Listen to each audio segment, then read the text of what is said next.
Hi, my name is Mike. I do the Tractor Mike YouTube channel. Today we're going to talk about 6 steps that you should take when you're getting your sprayer ready for spring.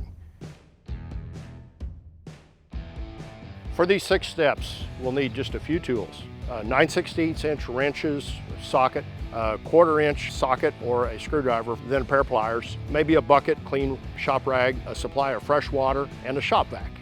The first thing I like to do when I get my sprayer out for the spring is just to do a walk around the outside of it, a visual inspection. And the reason that is, over the winter, you could have hoses that may have a little moisture in them, freeze and crack. You could have maybe the sprayer has been across rough fields and there's a lot of vibration, so you have bolts that have come loose and you want to check that, or maybe you've got a varmint living in the bottom of the tank. And what I like to do, like on this sprayer, most of our bolts are 9/16". Take a 9/16" wrench and just go around and tighten everything up. And I think you'll be surprised how many of those are just a little loose, maybe not enough to leak, but we want to prevent the leak before it happens. So the walk around is the first thing around the outside.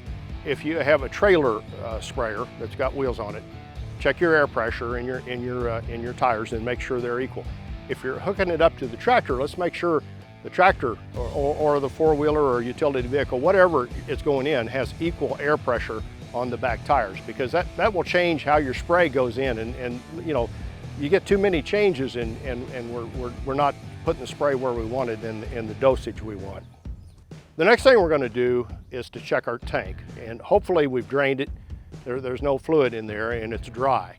But you'll be surprised a lot of times there's little bits of residue of some type, or straw or whatever has made its way into that tank. And anything that's in that tank is going to come out through the nozzles and has an opportunity to clog the system.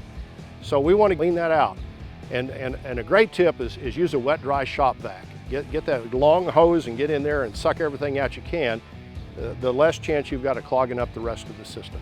The next thing we want to do is to check our pump. And if it's an engine driven pump, we want to check the engine. Of course, we got to have oil in the engine and change oil if you need to. The one thing I'll say about engines, the biggest thing I've seen in my dealership experience is we left the old gas in an engine, and now it's gommed up, and you try to start it and the carburetor's all clogged. So if there's old gas in there, get it out, put fresh gas in. Best thing if you leave gas in it is to treat it so it stays stable over the winter. So we want to check that, and then we want to check our pump.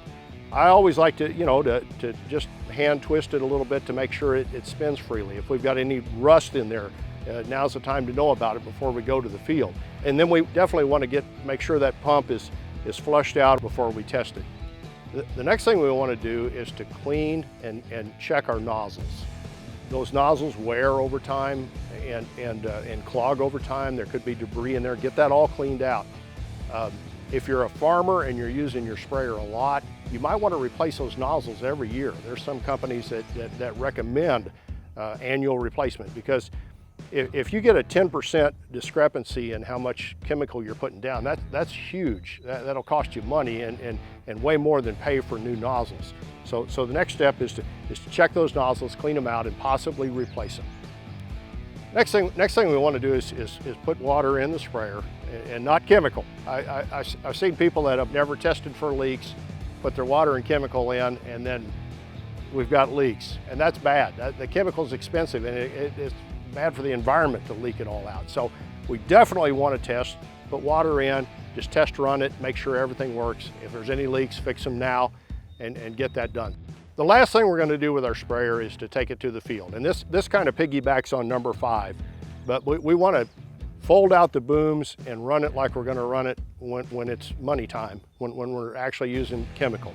So take it out to the field with clean water in it and run across the field and flush that water out and see how it does.